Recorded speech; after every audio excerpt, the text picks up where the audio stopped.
deadline. Just didn't happen at the trade deadline, man. But shout out everybody watching worldwide, YouTube, Twitch, Periscope, Twitter. Once again, this is the trade deadline special. Just coming on here a little bit, give you a reaction to what was a lackluster trade deadline. The NBA All-Star Draft is also going on at the same time, so we'll cover that as well. Give you a little quick reaction to that. Jake, how you feeling, bro?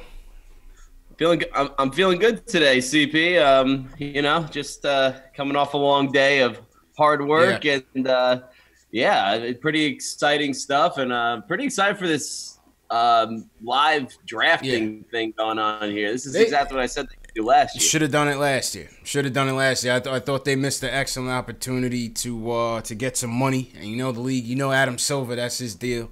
But yeah, finally getting televised this year, so we'll watch along, see what's going on.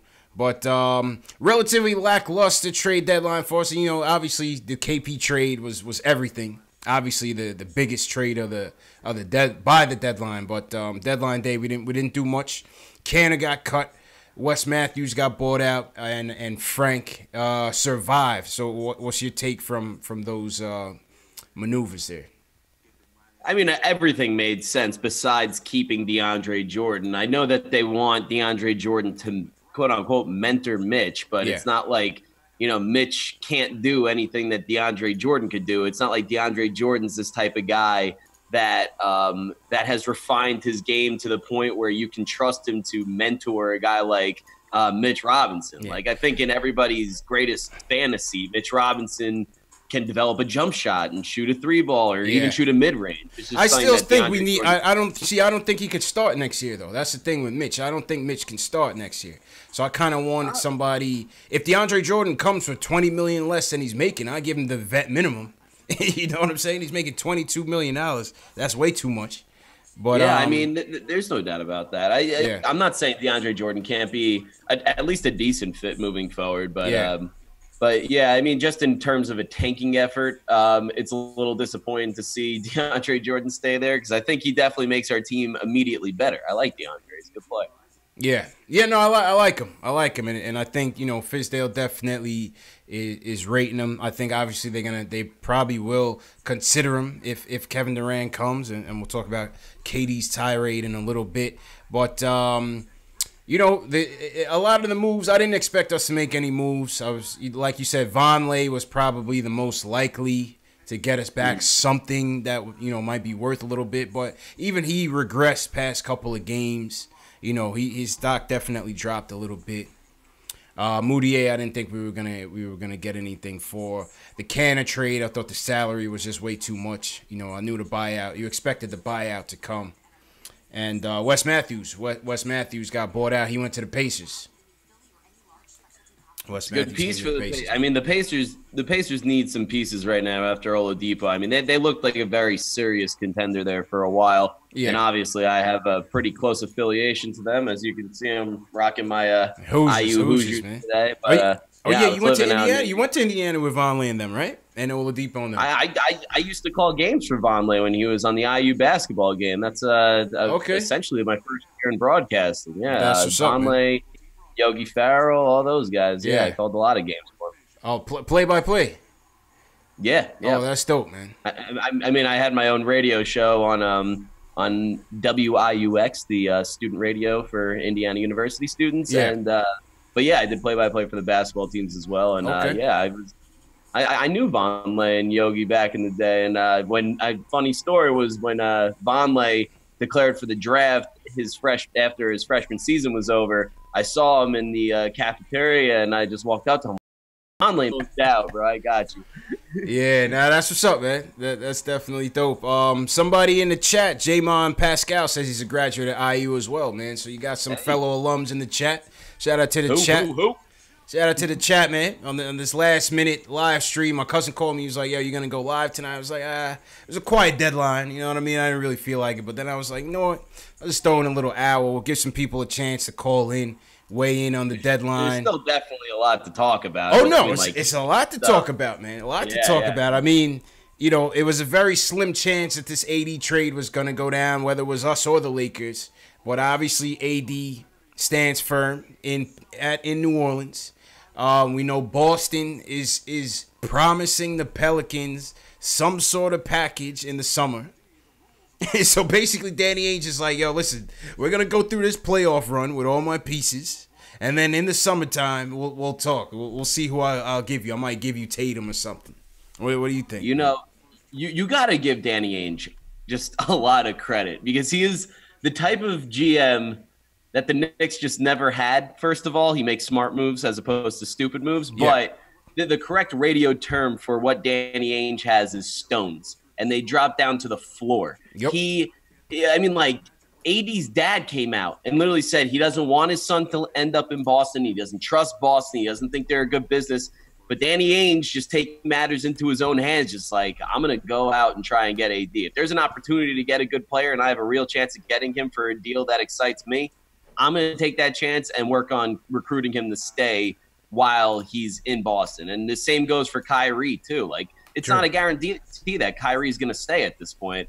Yeah. And Danny Ainge is just putting all of his chips into the middle of the poker table. Yeah, you're right, man. You're right. You can't count out Ainge. You cannot count out Ainge. He's been an executive of the decade.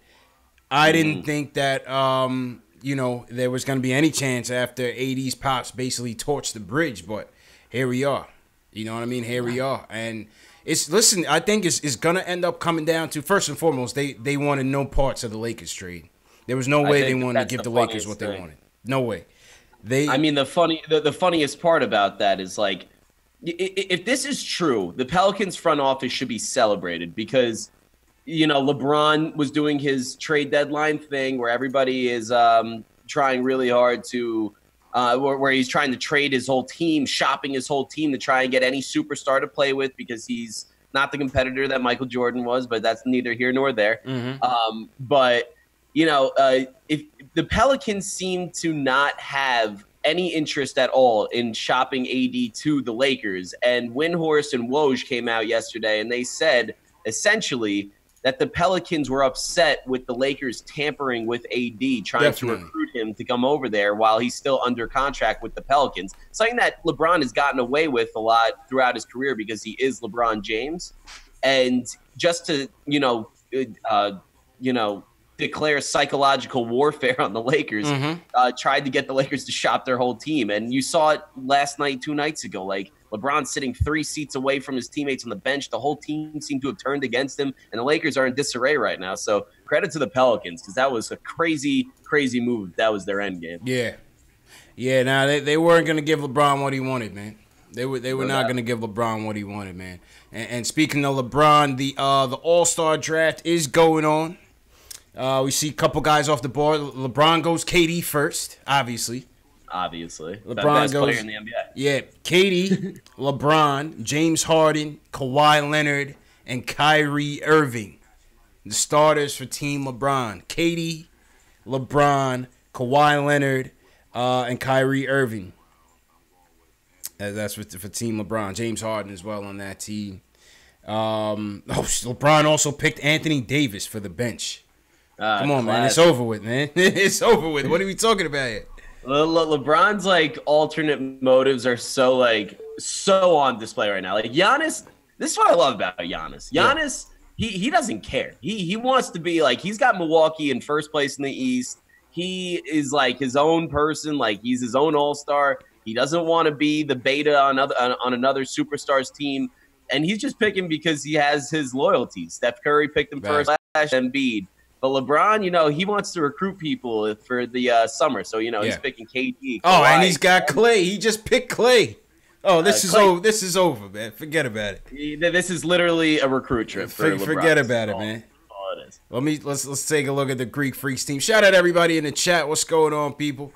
Just over here chatting with Jake. Hit that thumbs up button for your boys. Definitely subscribe to the channels. Let's go to the phones, Jake. Let's see who's on, wants to chat. Ed in New Haven wants to talk about why we should not trade for Anthony Davis. Ed, how you feeling, bro? Hey, how's it going, guys? Chilling. What's going on? I wanted to make a couple points on this, actually. Yeah. Is it okay if I say them? Yeah. Well, first of all, they're going to demand everything from us. our young players, our top pick from this year, and our future first-round picks. Mm-hmm. Right? Yeah. You're going to have to pay. In my opinion, it's not a fact. Like, I think he really put the Knicks name in the news to put pressure on the Lakers to trade for him. So why would we want a guy who's using our name to get himself pushed around the league? Yeah. I mean, I think the Knicks talk is real, man. What do you think, Jay? I think it's real. So I don't know anything off top, to say. Are we talking about AD? AD. Well, the thing that I'm hearing about AD is that I'm trying to think of the potential trade packages that we could offer for AD. Because if you have a chance to get AD, you get AD. He's 25 years old. He's like a top 3 talent in the NBA. Mm-hmm. Yeah, he has those injury concerns. But what it all leads back to essentially is if let's play the hypothetical game here. The Knicks get the number 1 pick in the draft, and consensus is that it's Zion Williamson. Do you package Frank, Zion, and let's throw Alonzo Trier into the situation for AD? And in that situation, I say absolutely 100%. But they're gonna want everybody. No doubt. They're gonna want Knox and Mitch. You're gonna have to put Mitch in the deal and Knox. All 5 of them. They're gonna want that. They're gonna want something heavy, man. They're gonna want something heavy, man. I was anybody that follows my account, the Lennox on Instagram, Twitter, whatever, they know that I've been literally whining and crying for the past week over the KP trade. I hated it. Yeah. But what it was literally a play putting all their marbles into the middle of the table, shoving their chips into the middle of the table, saying that we are going all out for KD and Kyrie or Kemba or whoever it is. And, if it wasn't for the Knicks' history, I wouldn't mind the plan. But we've tried this over and over again. Never works out. Never works. But if you get KD and Kyrie, then, you sell every other part to get AD in that situation. Because you have AD, KD, so and Kyrie. You would put the whole house on it. Oh, absolutely. You get those 3. Those guys are top 10 talents in the NBA. I'm not doing it, man. And then what else? That's a mistake. What else? Who's on the bench, Jake?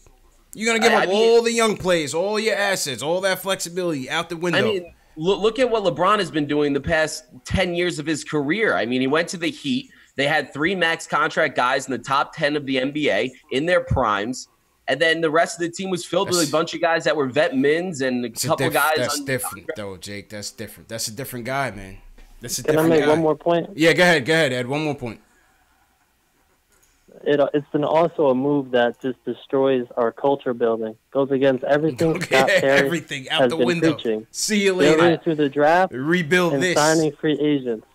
But did they not just do that by trading KP for a bunch of other people that don't really fit the system right now? Trading our franchise centerpiece for not really, for actually. scraps? Tell him, Ed. Let him know, Ed. He was a no guarantee player. This KP has a bad knee. He was not playing this year at all.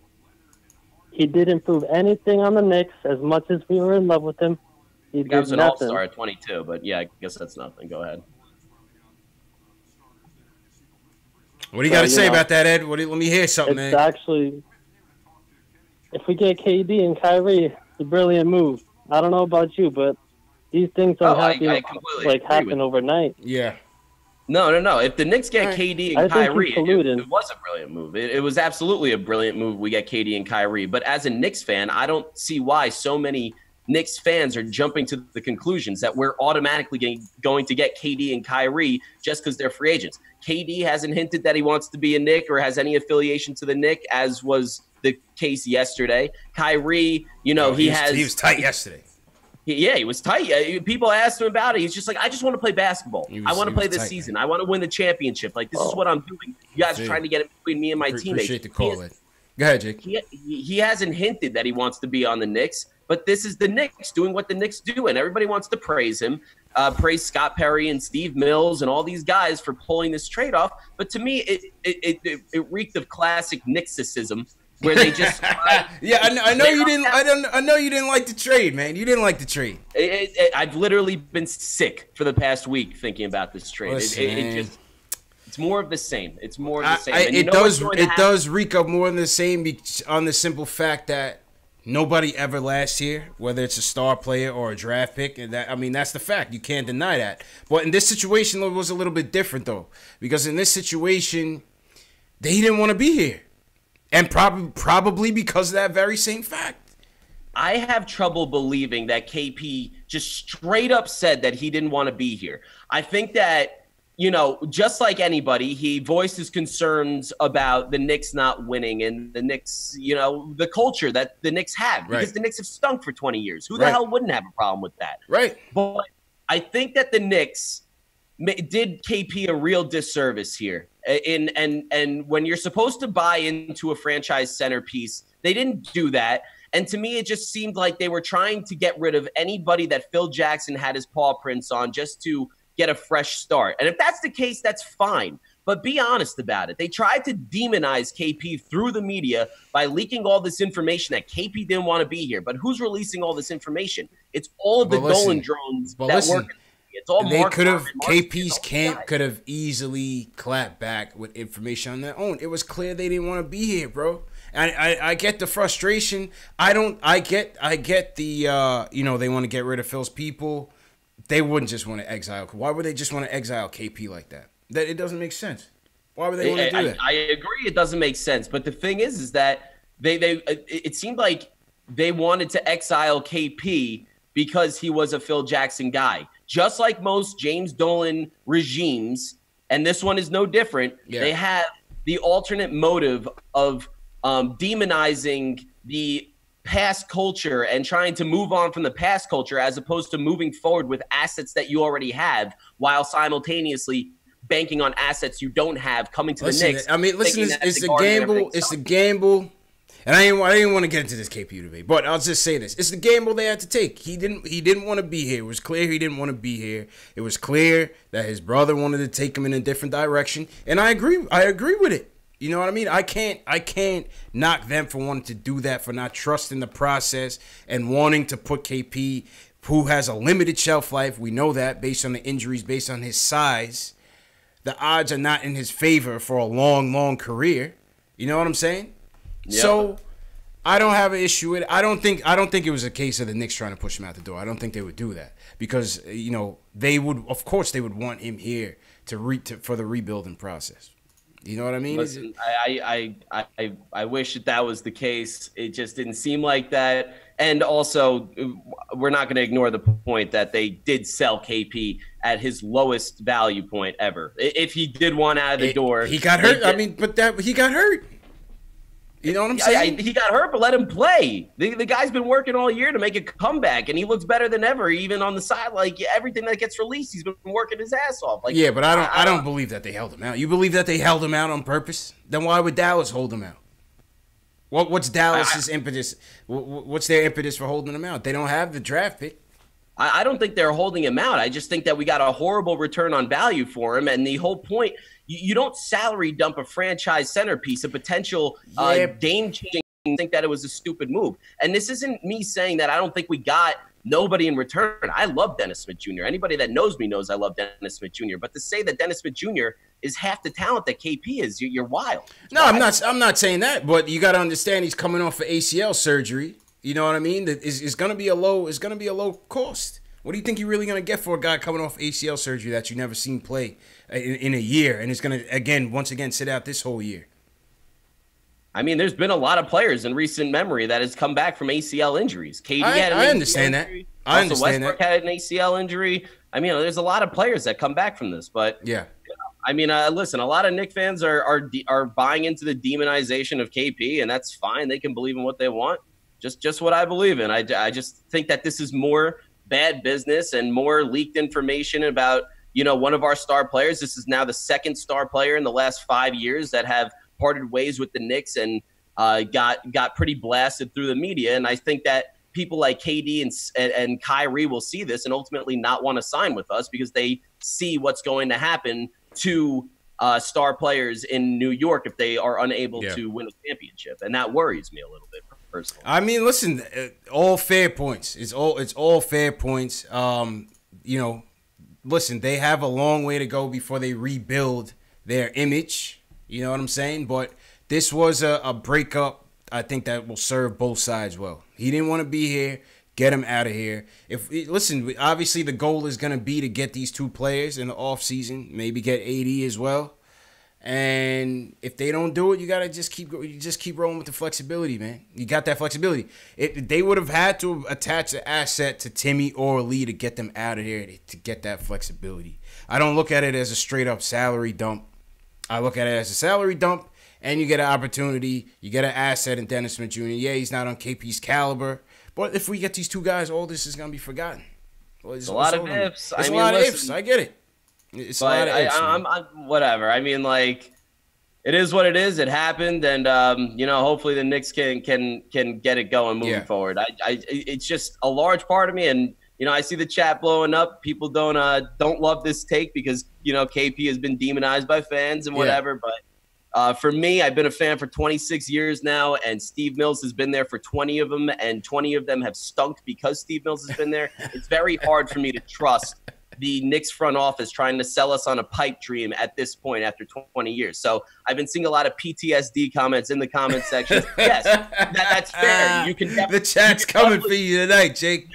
You can definitely say that I got PTSD. That is a completely fair thing. The chat's coming for you tonight, man. All right, let's go to the phones. Back to the phones. Shout out everybody in the chat. Anybody new, just give me a hashtag new so we can shout you guys out. All right, Max, you're up next, man. What did you think about this lackluster trade deadline and yeah, man, everything else? What's good? CP, Jake, what's good? What's good, bro? What's happening? Listen, first of all, I had the chat lit today because they were talking about Frank, and I had to get him, bro. I had to do it. I don't know if the Frank haters are mad that he survived the deadline, man. I don't know. I think a lot of the Frank haters were coming at you, Max. What happened, man? I don't know, man. But I had to handle my business. The real Knicks fans always beat the ill-informed ones. Yeah. They don't know nothing like that. So one of the guys named Ace said Dennis Smith was the best point guard we had in the last 20 years. And I said, you know what? You can't talk to these guys, man. No way. Dennis Smith shot 24 times and scored 25 points, which is cool. It's all right. And now he's the best point guard we had in 20 years. I mean, let's see, man. Going back to 2000? No, he's not better than Steph. He's got a long way to go. Stephon Marbury's better than him. Stephon Marbury is a lot better. Stephon Marbury was great. Yeah. Another guy that got averaged like 20 and 7 for. He averaged 18 and 8 about about that. Steph averaged about 8. Yeah. For like a career. Facts. Yeah, okay. Steph had an underrated statistical career, just didn't win much. But yeah, go ahead. Yeah.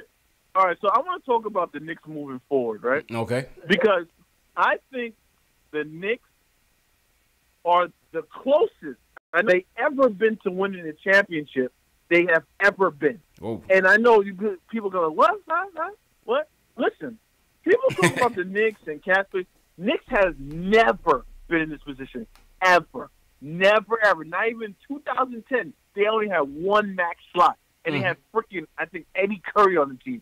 Who? You want to play with Eddie Curry? Nobody wants to play with Eddie Curry. I don't even know. Eddie Curry could be selling crack in Chicago right now. Nobody knows what Eddie Curry's doing right now.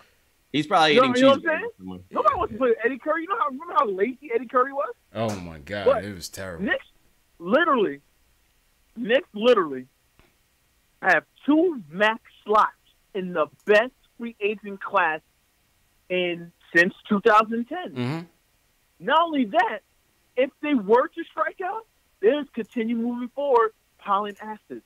This is the best position they've ever been. Now, I got to get at Jake for this KP take. Mm-hmm. Anybody who was paying attention saw how he was switching. And I want to tell you something, right? I was talking to my cousin, right, who's a LeBron fan, right? And then he texted me what Woj said. It's so crazy how the whole thing.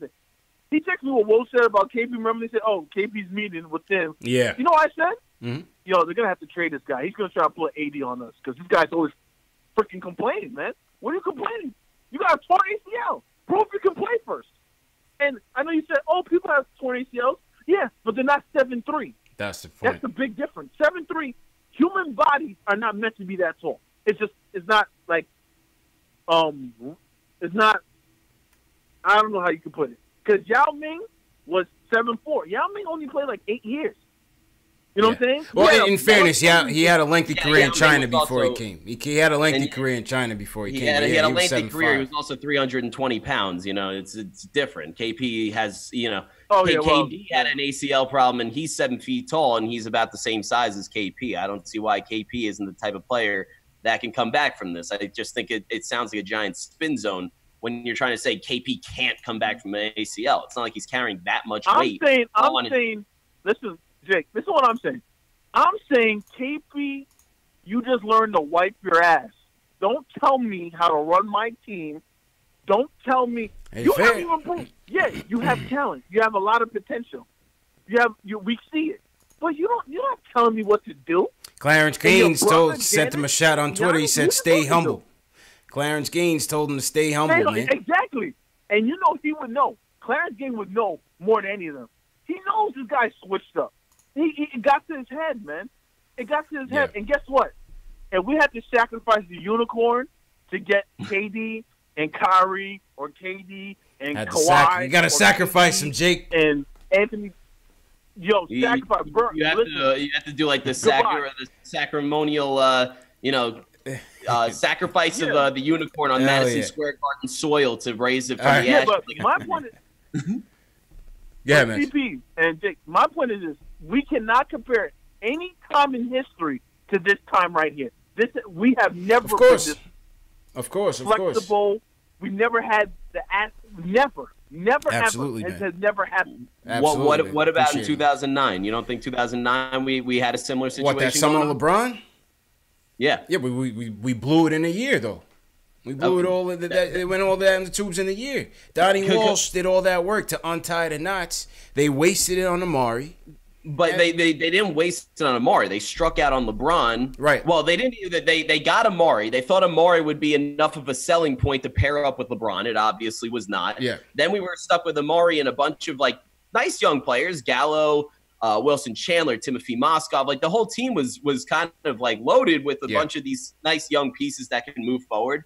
And then Donnie Walsh was forced by James Dolan and Steve Mills to trade for Carmelo Anthony prematurely. Yeah, Donnie Walsh, I don't even think they had a first-round pick in that offseason after they got Melo. I think that pick was gone to get T-Mac and all those guys here when Donnie Walsh had to trade off Jordan Hill. He had to pair off a first-round pick. So we didn't have all our assets during that time. We didn't have all of our assets, but we did have a lot of assets at that time. Let's not undersell the assets that we had. And if we waited to sign Carmelo as opposed to trade for him stupidly by the hand of James Dolan and Steve Mills, we would have been able to have Amari Stoudemire and Carmelo Anthony alongside Wilson Chandler, Danilo Gallinari, Ray Felton, and the trajectory of the 2010s could have been a lot different if we didn't trade for Melo. But that's why Donnie Walsh resigned like a day after Melo. We traded for Melo because he didn't want to do that. This is the first time since they traded Patrick. This is 20 years, Jake. This is the first time in 20 years we're basically starting with a blank slate, clean slate. And then some. No, that's a fact. I'll give you that. That's for sure. We got draft picks. We got young players. I mean, again, I like Dennis Smith Jr. I mean, if he's the guy that we got to move forward with now, but also to go back to it's Ed, right? Ed was the caller. Yeah, Ed was the first one. Yeah, Max was the next one. So Ed, going forward, like he was talking about Frank. I know that this team's really trying to move out Frank because, again, I think that they're really trying to clean the slate of Phil Jackson players. The Euro train that we had going for us, I think, is kind of going out the door. Mm-hmm. But I think moving forward, like if you draft Zion or RJ or whoever you have planned, if you get the number one pick in the draft, I think Frank's a really good fit next to Dennis Smith Jr. I think he's an ideal fit because Dennis Smith. I want to see it.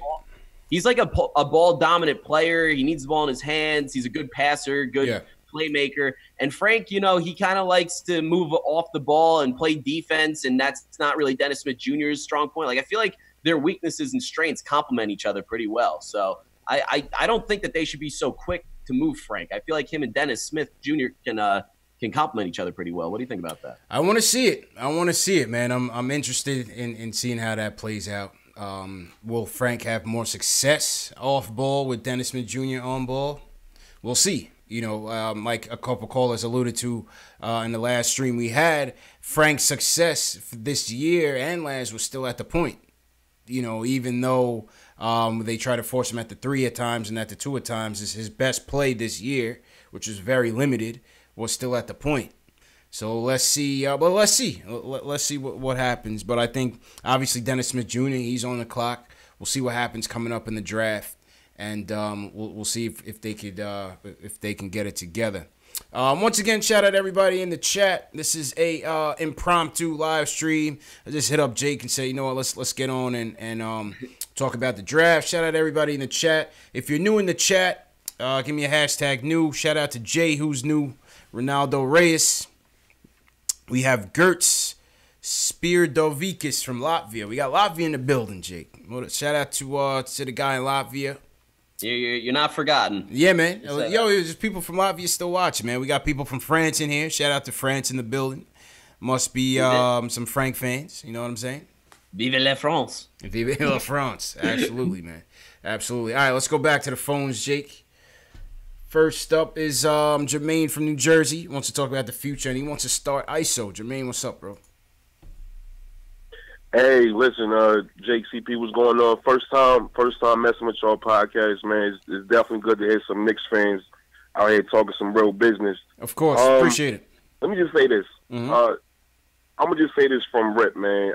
It's times like what we're in right now in these last few years, which is why I really have a dislike for bandwagon fans, because these bandwagon fans are not living and dying with every trade rumor, with every release, with every signing, the way true Knicks fans are. And it's crazy how they come out the woodwork if and when we do get good. So keep on loving our team the way we loving our team, and we all know who's been there from day one. Yeah, man. So I'm gonna say that first. Second, I'm gonna say this. As it relates to AD, I wouldn't really put all our chips in the middle of the table and do any and everything possible to get him to the Knicks. First of all, he's injury prone. And second, if you take a real unbiased landscape of the East moving forward, Milwaukee and Philadelphia may be the only teams who are perennially in the playoff race moving forward for the next 5 years, especially if Kyrie leaves Boston. And see, Jake, this is why I say you don't make that AD trade. It's because we're still going to be behind the 8 ball, bro. All these teams, look at what Philly just did. Look at what Milwaukee just did. Milwaukee just picked up Mirotic. Philly just picked up Tobias Harris. They probably going to sign a max amount. They just picked up absolutely. They just got another guy. Who Philly just picked up again? They just picked up a wing. Name is slipping me. Somebody in the chat. They just got They just got somebody else. What's his name? They got another guy. Another rotation piece. They just got. I'm not saying we should give in all of our assets for AD. I said we should do that.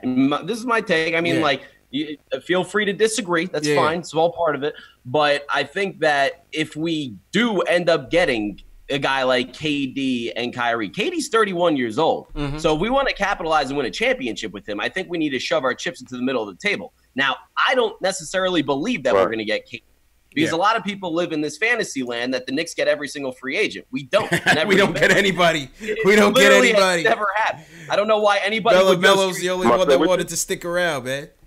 But that's my thing. Like, if you get KD and Kyrie and you're ready to compete for a championship right now, I think AD gives us our best chance to become title contenders as opposed to the slew of young talent that we do have now. And then moving forward, you compete in the East. You'll be at the top of the East for at least 3 good years. And then moving forward, you got AD, who's a Knick now, and he could be a Knick for life, and he's only 25 years old. He's only 25. So I get that. So you can build a team around him. It's fluid. It's not like, go ahead, Jimmy. Go ahead, Jimmy.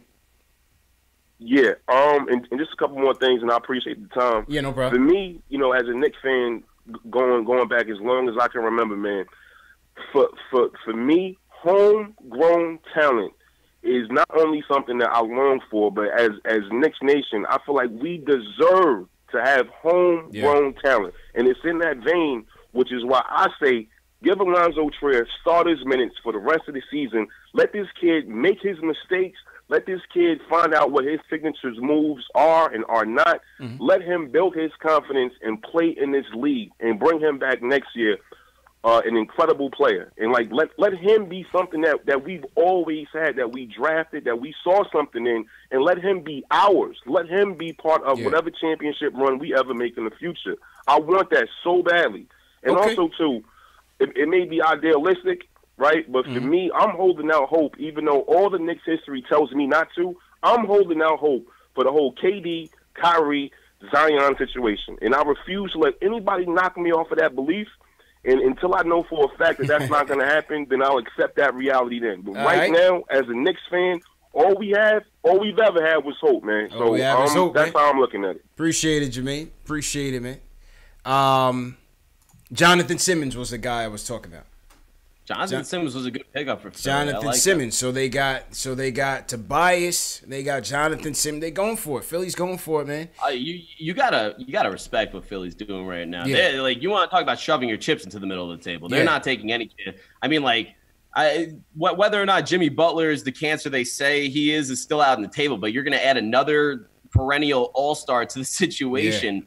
On top of that, like, you don't know how that's going to work out personnel-wise. So Philly's going for it. You saw Milwaukee just traded for Mirotic, so they're trying to build on the depth. And then you saw Toronto trade for Gasol. Toronto got Gasol in there. What do you think about that trade? I think it's incredible. In terms of the Atlantic, because, us Knicks fans, I think we're so, like, consumed with how bad we are for so long that we don't, like, look at our division as actual competition. We kind of look at, like, the bottom of the NBA as competition to compete for draft picks with. But the Sixers and the Raptors are both in the Atlantic. They both made than they were before today. A lot better, man. Marc Gasol, he's one of the best defensive centers in the league. He can also stretch the floor and shoot a little bit. Better than Valanciunas. Much. Valanciunas stinks. Valanciunas had that one good year about 2 years ago. And he fell off. Oh my God! Valanciunas is one of the most overrated players in the NBA. But you pair Gasol up with Kawhi, that's already a defensive, twosome that can wreak havoc. But then you also got Kyle Lowry, who's a player. You got Pascal Siakam, who's a player. Like, these guys can ball, man. Like, Raptors gonna be good, man. So no, I was actually talking about with some friends today. The Eastern Conference playoffs is gonna get real juicy. Get scary, man. It's gonna get crazy. Facts. So the All-Star draft is over with.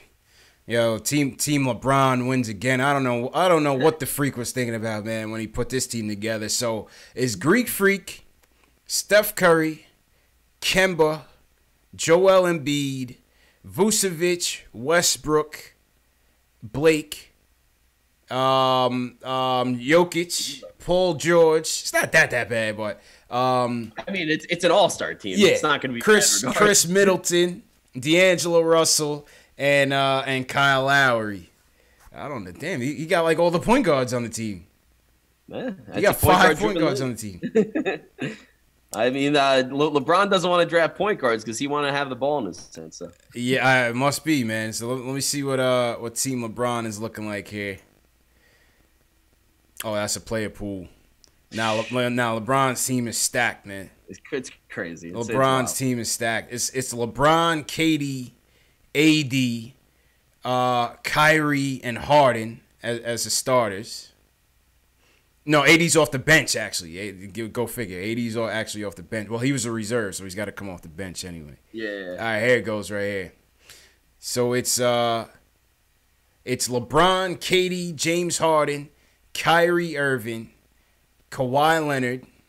And let me just make it a little bit smaller. That four right there is the stupidest thing in the world. LeBron, Durant, Kawhi Leonard, and James Harden. Yep. Like that. You're getting the two best players in the NBA with LeBron and KD. Facts. You got the best defensive player in the league with Kawhi Leonard, and you have the best offensive player in the league with Harden. Like, that's just a crazy combination of players. Then you got AD off the bench, Dame Dollars, Ben Simmons, Clay, Karl Anthony Towns, and D Wade as the ceremonial I'm washed up going into retirement pick. And then him and Dirk will get their ovation and change jerseys. I love the washed up pick off between Dwayne Wade and Nowitzki. Yeah. Obviously Giannis got the foreigner, and obviously LeBron got his boy. Like, that's just how it goes. How did Luka Doncic not make this All-Star team, bro? It's a catastrophe. That's a travesty, man. It's not right. He definitely deserved it. But didn't he get voted in? I don't know what happened because last I checked, he was leading. Yeah, I think he was like second to LeBron in votes, and then all of a sudden it fell off or something. But from a stat standpoint alone, the guy deserves it. I mean, the guy's been unbelievable. Unbelievable, man. Oh my God, he's mind-blowingly good. Facts. Let's go to North Dakota, man. I'm cold just thinking about that. Marshall, what's good, bro? You want to talk about DeAndre Jordan and the What deadline? up, brother? Yo, Marshall, what's the weather like in North Dakota right now, man? Oh, it is -6 and it feels like -31. It's cold, brother. Wait. That's Fahrenheit? Even still, if it was Celsius, it'd be worse, Jake. Oh my God. Oh man, if I can send you guys pictures, yeah, you guys wouldn't. Yeah. Wait, say that again. -6, -5. Yeah, -6, but it feels like 31 with the wind chill. Oh my God. Oh my God. Man, I was hearing about that part about a week or two ago. They said it was -70 with the wind chill. Jesus. That's crazy. Oh yeah, dude, it was horrible the last couple of days ago, but it was all right. But you're out here long enough, you learn how to deal with it. You know what I mean? So. Yeah, of course, man. Of course. All right, so yeah, what's your point, man? I just have some general questions, man. So, okay. So I've been listening to you guys' YouTube station here for about a month, and I think it's the best YouTube channel out here for just NBA and just for Nick News and everything like that. So I like how you have the setup going. I don't think anybody else on YouTube has a good setup like this. So you guys just keep doing what you're doing, and then hopefully you get more subscribers. So I'll definitely be Then second general question, I think DeAndre Jordan, Knicks keeping DeAndre Jordan's a good move. Mm-hmm. I like that he's a veteran. He's been in L.A. He has the experience of the bright lights, of a major, metropolitan city. So he's going to be able to handle, the bright lights of New York and hopefully be able to attract other talent towards New York. And I'm just a hopeful Knicks fan for the future with these young players and everything like that. So I'm always positive about the New York Knicks. It's just, and it goes back to, like you said, it's building a culture and everything like that. And I believe that also with building a culture, you have to sell the city, just like LA sold LeBron. LeBron had a house out there. He was doing like all his off the court ventures. Mm-hmm. So I think maybe if we had somebody to sell off the court ventures and like really get somebody to sell their brand, in New York and like expand their footprint, that would be a major win for attracting high dollar, high value, targets as far as talent and everything like that. I don't know. Because you always talk about culture. I don't think anybody's ever talked about selling the city. Like they sold LA to LeBron versus like Miami, you know what I mean? Because it was Miami. They had Dwayne Wade down there. They had the city, bright lights, That's nice true. weather. I think all that stuff like that. You know what I mean? Yeah, I hear you, and appreciate the call, Marshall. Stay warm out there, man. Definitely stay warm. I think the difference is, Jake, is a couple things. I think LeBron already had aspirations of being in the entertainment business. He had his own production company. He's got Mav Carter running that whole thing. They have the agency business, which Rich Paul is making, which I'm sure LeBron is getting a kick out of everybody's contract that is on the Clutch Sports right now. You know what I mean? Which is funny. So he already had those aspirations, but I think for here, it's got to be about basketball, man. It still has to be about basketball. Like these dudes, they know what New York is about. Some dudes don't want it. You heard Paul George say it. Paul George was like, "Yo, I'm good in OKC."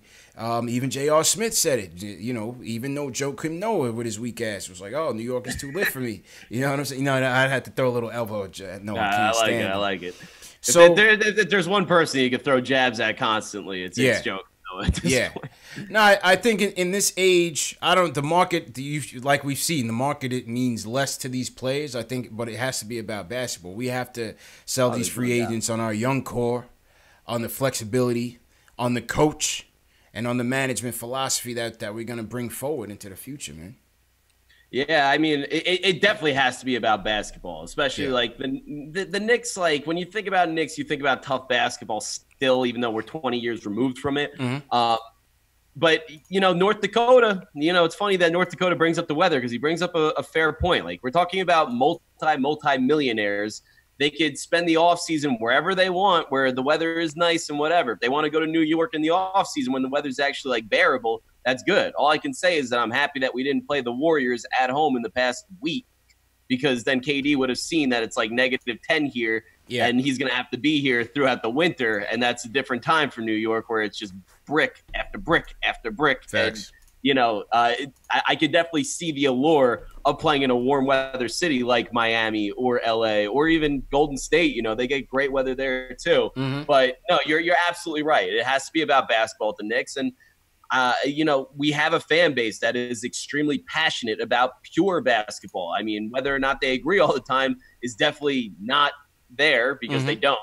But if there's one thing at the end of the day that Knicks fans can all agree on, it's when they see good basketball or not. They haven't seen it in a while, but if they do see it, they'll know it. Yeah. And, even after last night, KD's comments like, man, you guys are trying to attack me in the media and this and that. I'm just trying to play basketball. Like, people said that was a bad look for New York. I didn't see it that way. You see, me neither, because people think that it's a bad look because New York's media can be so ruthless, which they are. But the thing is that I think that if any superstar brings any type of winning culture to the Knicks, we're going to have such a long leash for them. Like, it's so easy to be the superstar of New York, or at least the Knicks, maybe not the Yankees, but the Knicks, as long as you're winning. If you're winning, the media is going to treat you like a god. When you're winning, they love you. Exactly. When you're winning, they love you. When they're losing, it's over with. And I haven't seen that with one of the greatest to ever walk these city streets, man, Patrick Ewing, man. Yo, them days, I don't know if you remember, you might have been a little bit too young days. And yo, them days, bro. Article after article, back page after back page. You strapped up in like gigantic bags of ice, trashing them. I mean, we ran him out of town, man. It was terrible. It was terrible how we treated him on the way out. I was young, but I definitely remember the latter stages of Ewing. Yeah. But I was born into this Knicks stuff, not so much by my family, but just because I guess my brain just gravitated to the Knicks for whatever reason. Yeah, that's good. But Patrick Ewing was the first idol I had in my life. Like, I worshipped him. I worshipped the ground he worked on. He was a god. And towards the end, it literally made me sick. I mean, my uncle stopped being a Knicks fan because of how wrong we treated Patrick Ewing at the end. 15 years straight with the Knicks, 15 or 16. I think it was 16 straight with the Knicks. And then we traded him for scraps to Seattle Supersonics with Vin Baker, who never turned out to be anything. Been cursed ever since, Jake. I mean, it was the first. It was the first of a laundry list of bad business moves that the Knicks made, because superstars see that stuff and they're like, "Who the hell would want to play in New York when they treat their stars like that? It's not right." Absolutely, man. And shout out everybody once again in the chat. On this KD topic, before we get to the phones, we're gonna get back to the phones in a second.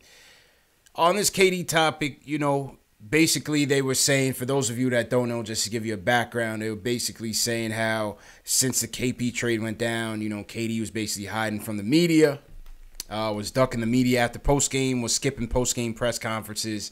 And last night must have been the first time that he met with the media in almost a week.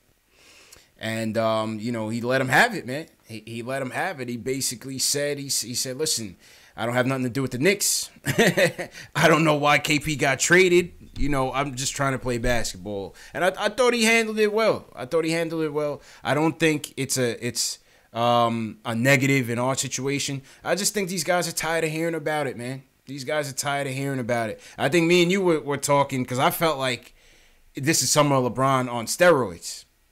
Only because of the expansion of media into social media now. It was around when summer LeBron, but it's even bigger now.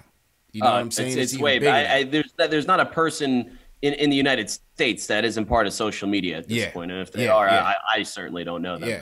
But I think that last night was kind of funny because you saw the two different approaches of how to handle the media. There was the LeBron side and there was the KD side. Facts. LeBron is a politician more so than an athlete. He is always trying to talk himself up to living up to his expectation when really, LeBron coming into the league, if you said that he would have, created super team after super team and wound up with 3 championships at the end of the day, you probably would have been unimpressed with his whole entire career.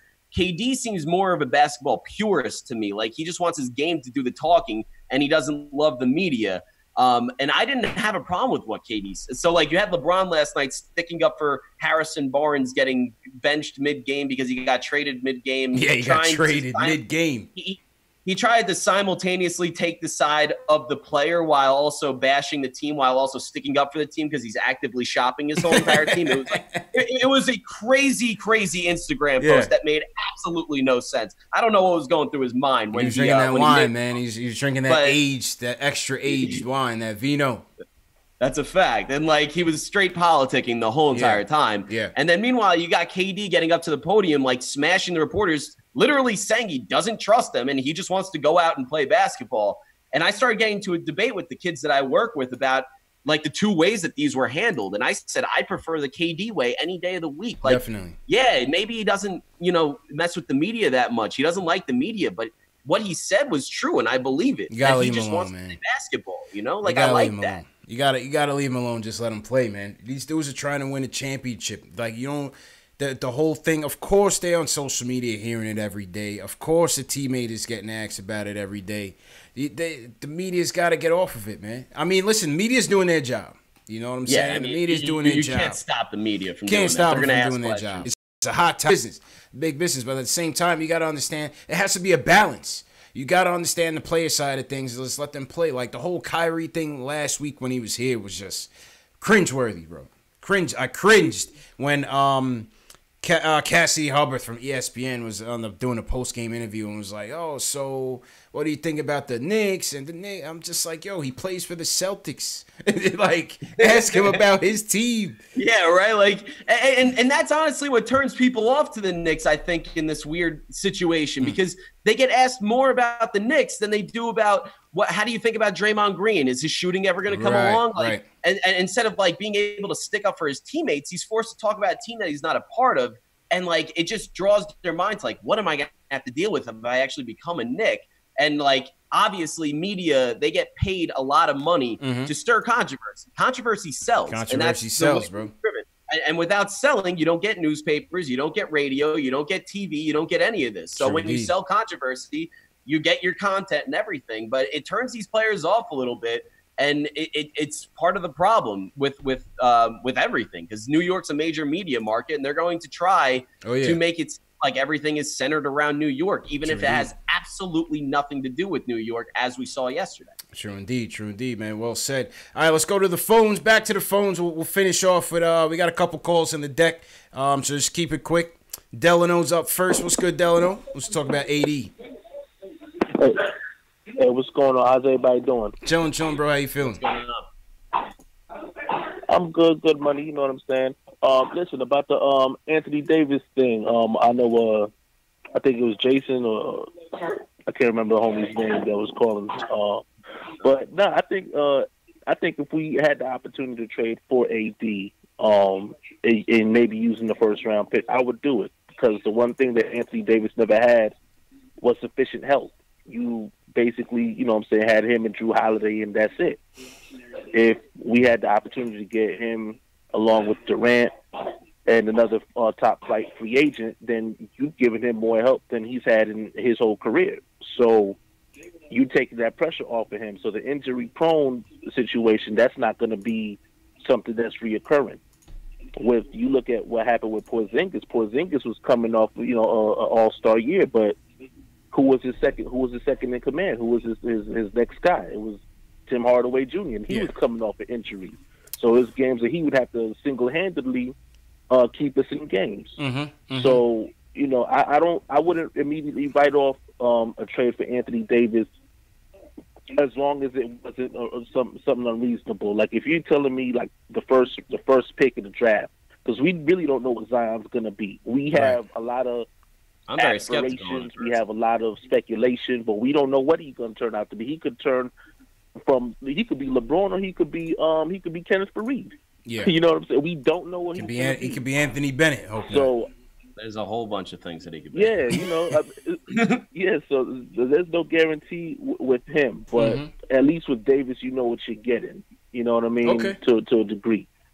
So, but I'm loving, it's funny. I'm loving the fact that we got rid of Cantor. It was time, man. Thank God. I think that was 100% time. Yeah, absolutely. Cantor needed to go. He needed to go, man. I was tired of him.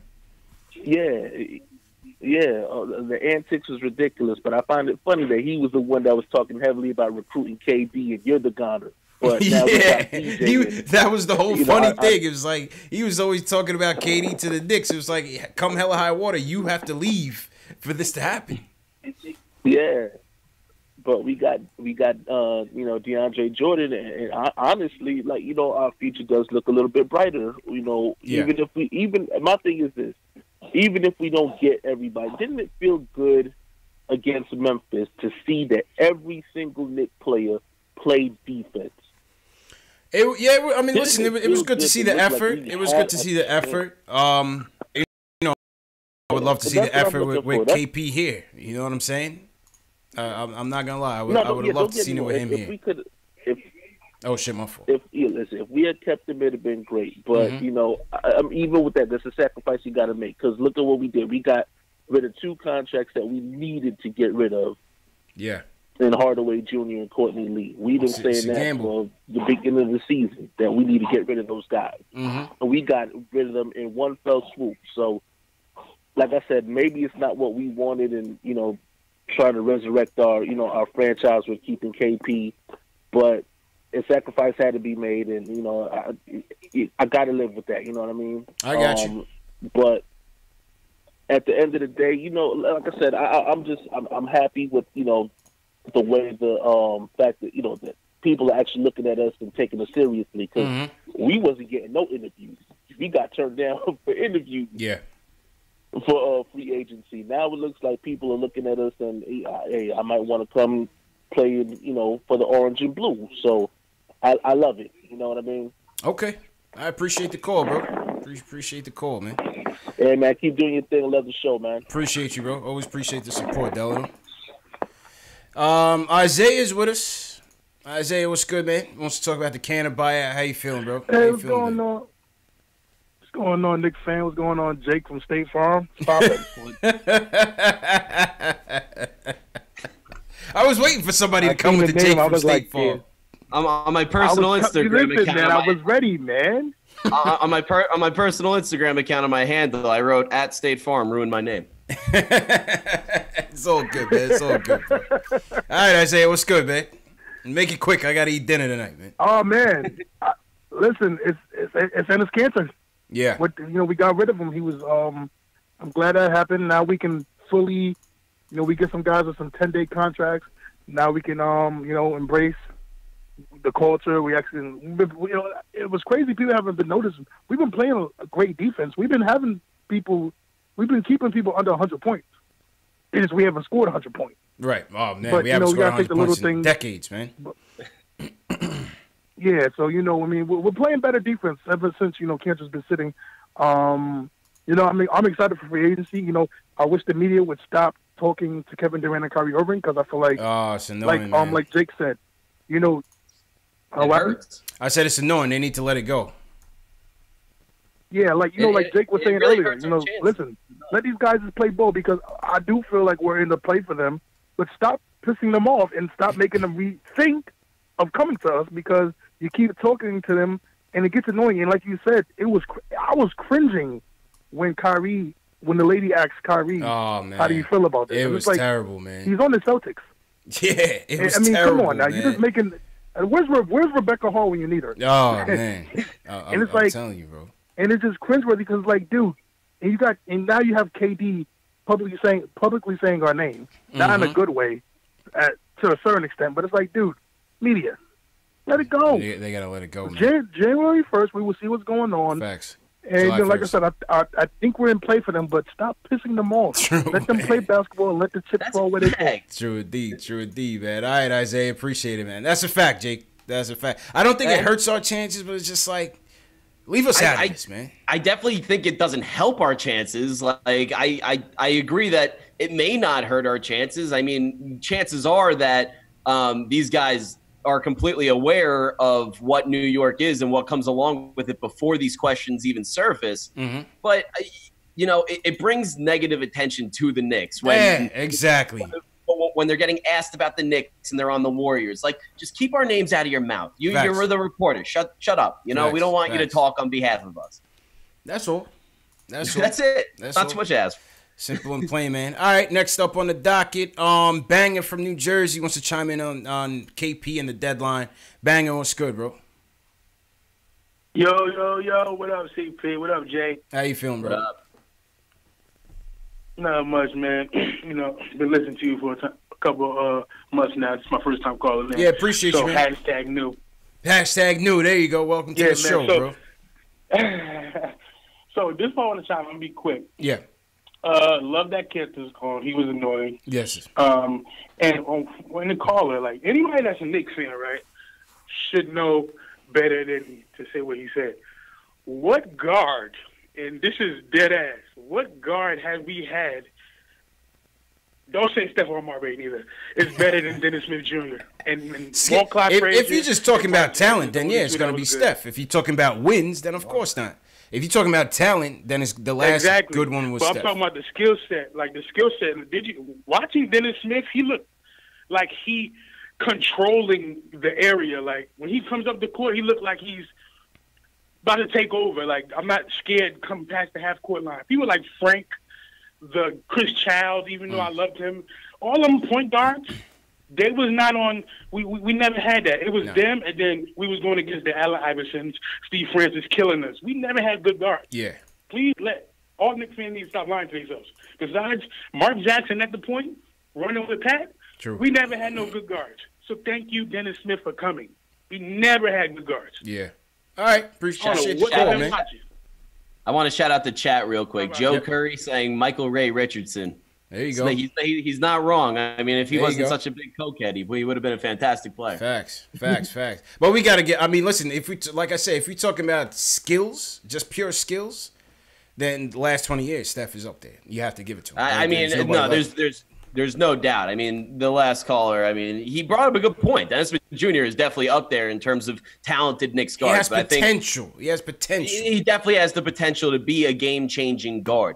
But he's criminally underselling what Stephon Marbury was. Yeah. Stephon Marbury was like Carmelo Anthony. He was as good as anybody. He just had a horrible team around him. Yeah.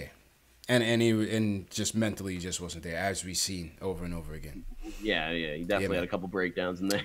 Facts. All right, couple more calls, man. I got to eat dinner and get out of here. Jamal from Jersey says the Knicks aren't to blame for trading Cantor. So Jamal wants to counter Jake's point, I think. Jamal, what's up, bro? Cantor? Or KP? I said KP. Did I say Cantor? KP. Yeah, I was just talking about the KP thing, which I'm basically over, but he ran himself out of town. He overplayed his hand. He wanted his family and friends and everybody working for the team like Carmelo and Steph had. Mm-hmm.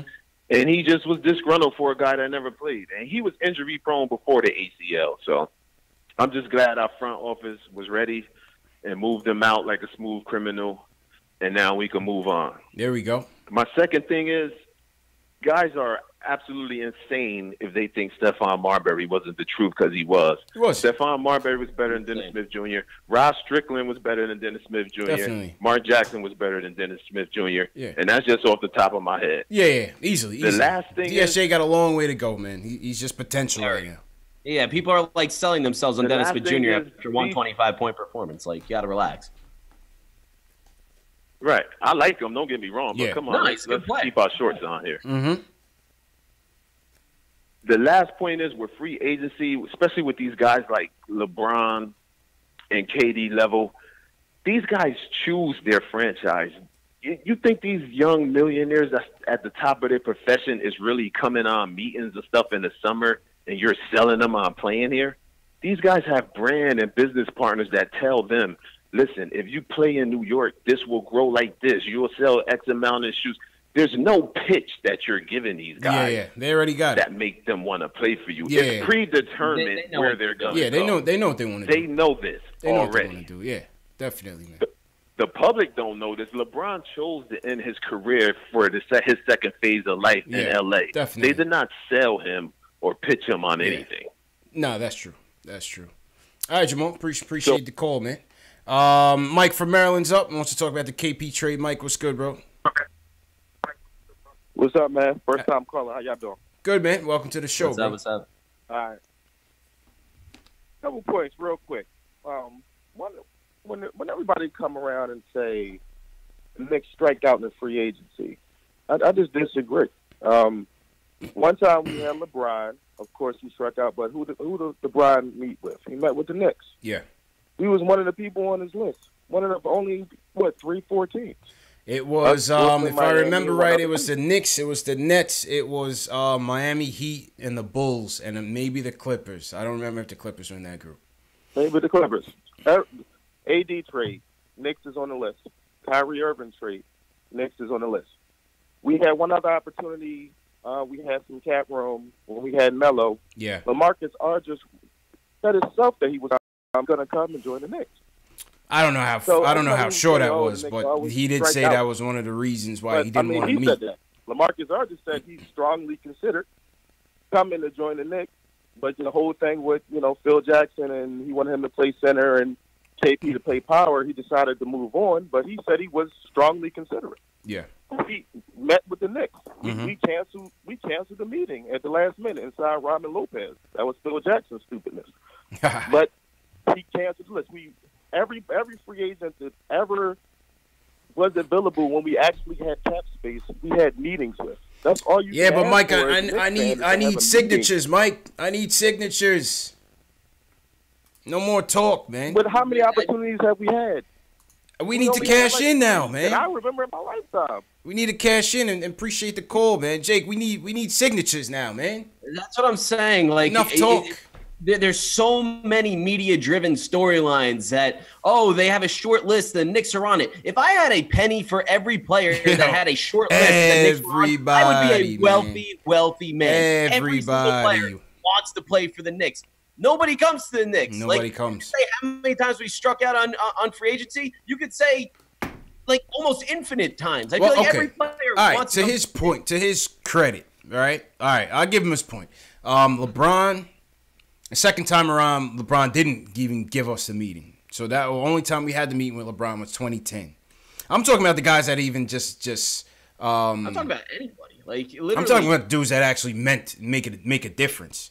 KD, that first time KD when he left OKC for Golden State didn't give us the meeting when Phil was here. Yeah. And it was LaMarcus Aldridge. It was those three. LaMarcus Aldridge, trying to remember. And I don't even consider LaMarcus Aldridge anything that all spectacular, but I'm just talking about high caliber profile players that were within our radar within the last, say, 10 years. Yeah. And most of that time we didn't have the money for them anyway.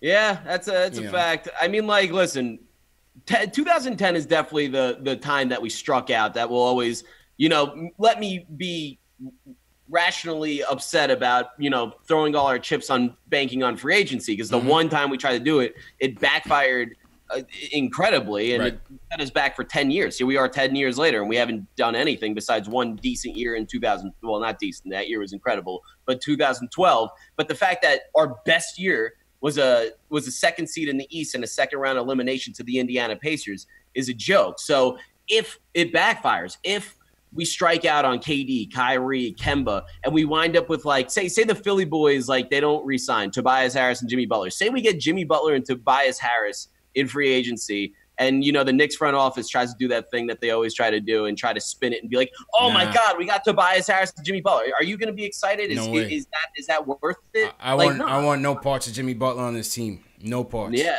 I want no parts of Jimmy Butler on this team. And this is part of my KP trade take, is that the only way that this trade pays off in clearing up cap space is if the Knicks have inside information that they are going to get KD. Yeah. The only way it works is if you get KD and some sort of combination of, Kyrie, Kemba. I wouldn't even say Kawhi is off the table, but you need KD in this situation. You need to land the superstar, and you put the chips in the middle of the table by trading KP. And if that doesn't happen, I'll probably be upset.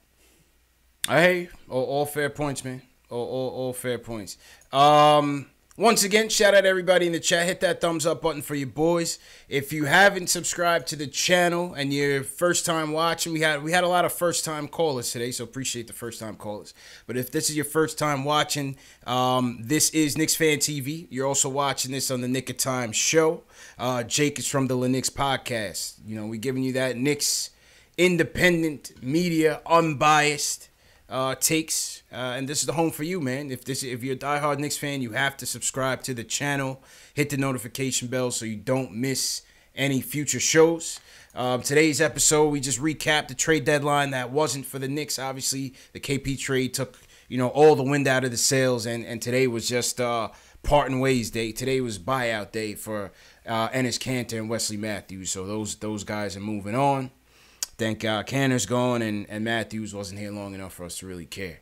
So, yeah, man, that's the story. These shows are also available in audio format. For those of you going to work tomorrow, you missed today's show. It's in audio format, Spotify, Google Play, iTunes, Stitcher, on the Knicks Fan TV. We also replay these shows. For those of you that want to chat live with other Knicks fans from around the world, these replay into the morning and into the next day. So you'll have an opportunity to still watch this on a replay, but still chat with other Knicks fans. All right, Jake, let's take 2 more calls and then we'll cut out. Let's go to JJ from Brooklyn. He wants to talk free agency. JJ, what's going on, bro? Hello? Yo, what's good, bro? Yo, what's going on? How you guys doing, man? Chilling, man. How you feeling?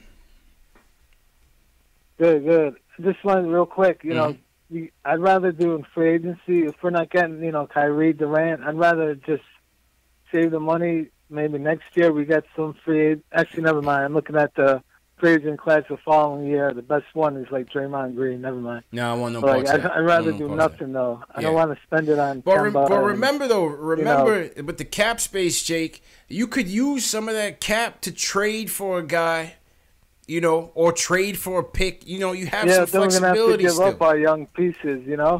You have some flexibility still. What about like a Bradley Beal? What do you guys think about like a Bradley Beal? If you could get him on a decent, then we're gonna have to give up assets, Yeah, you're gonna have to give up a couple, but you're not giving up. I love Beal. I would trade for Beal in a heartbeat.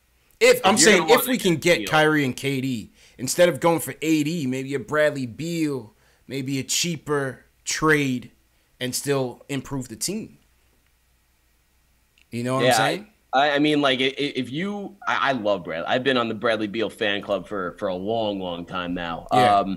I think that, I think he just got paid a lot, and I think he's worth the contract.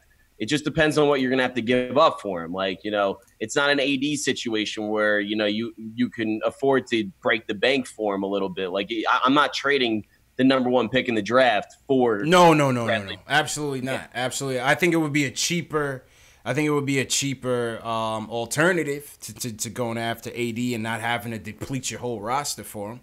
Alex Collins in the chat just said exactly what my list would be: 1 AD, 2 Damian Lillard, and 3 Beal. I think the Portland Trailblazers would listen to offers for Dame Lillard. No, I'm only saying Beal if we get the 2. If we get the 2 heads, and you're trying to get another upgrade, I would potentially explore Beal. I wouldn't bring Beal by himself. Nah, hell no. No, there's no doubt though. Beal's an interesting prospect, if nothing else. Yeah. I would get Beal if he's my 3rd guy. Not first, not second. If he's a 3rd guy. Of course. Dame Dollars, I'm always intrigued by Dame Dollars. Dame Dollar, not only would he be an incredible player, because he is an incredible player. Yeah. New York would love Dame Dollar. Oh, of course. Between his Freestyle Fridays and everything like that. He's one of the most likable personalities in the entire NBA right now. Dame Dollars is tailor-made for New York, man. I love him as a player, man. And he's hard too. He was an Oakland native, he's got a little bit of New York grit in him too. So he's built for it, man. All right, Jake. Last call of the night. Because, we want to bring it quick. I know we got some more calls in the queue, but we can't get to everything. This one's a different one. Dr. Shaw from Nashville wants to talk about how social media kills sports. Dr. Shaw, what do you mean, man? Oh, man, I know it's a touchy subject and all, man, but, think about the clubhouse for the players. It's like how KD, he didn't go on no rant, but damn, enough's enough. Yeah, you know, they don't want to hear about that, man. And and Stephen A. Smith and all them on the daytime shows, what all they talk about? Man, I ain't never seen that so many people talk about LeBron every day. Yeah. They didn't do that to Kobe and Shaq, man. Yeah. Damn, so what do you think about Knicks Fan TV, man? I mean, no. I mean, not, you know, I die orange and blue in Nashville, man. Trust me. All right, cool. I love y'all. You know what I'm saying? But Yeah. it's just like you know how the social media is. Of course. Clown each other. Now, if I was on the league, I don't know if I could tell them they can't have no cell phones and no shit like that. You know, but excuse me, but good. It's just a lot with social media that comes along with it, and it get in like the D'Angelo Russell situation. Yeah, you see what I'm saying? That's like the younger generation, man. And the clubhouse need to remain in the clubhouse regardless of what go on. Right. Nothing social media should be putting out there, and it's an influence, fellas. You know what I'm saying? I know it's touchy, but it is what it is on that. Yeah. But hey, as far as the commentary with all what y'all do, I love it. I appreciate it, man. Appreciate it, man. That's what it is, baby. Dr. Shaw, man, hold it down in Nashville for us, bro. Sure will. Yes, sir. All right. That was Dr. Shaw and Dave. I'm gonna shut down the phones and before we close out. Yeah, I mean, listen, he has a point, right, Jake? I think the social media is a double-edged sword. I think it sometimes it can be information overload. As players, obviously we're not in the player's shoes, but obviously as a player, where your every move, your every thought, your every assumption is scrutinized, overanalyzed, embellished. You know what I'm saying? It could be a detriment. Yeah. It could be a detriment. Oh no, there's no doubt that the social media time that we're in right now is it adds a new dimension to sports. I mean, I can't say that it ruins it necessarily, just because, like, you know, you personally can get off of social media if you are so inclined to. All these NBA players, if they wanted to block out the noise, they can literally block out the noise. They can shut off their social media. They choose to be a part of it, and it's part of the game at this point. I mean, whether you're promoting your businesses, promoting yourself, whatever it is.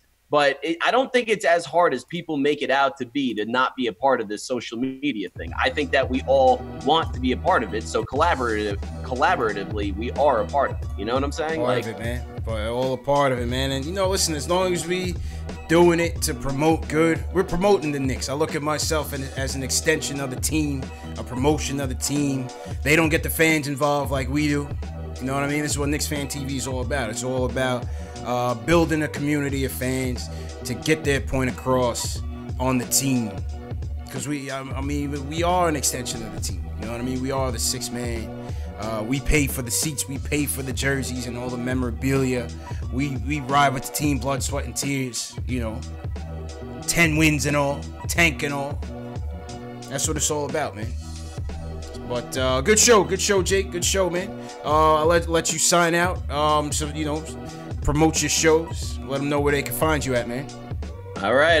Well, we're going to be teaming up with CP and Knicks Fan TV. My brother and I will be coming live. Our podcast is going on YouTube Live shortly. We just figured out all the technology, so give it a week or two. We will release our first videos. You can subscribe now, get your early access. The Lennox, that's LEKNICKS.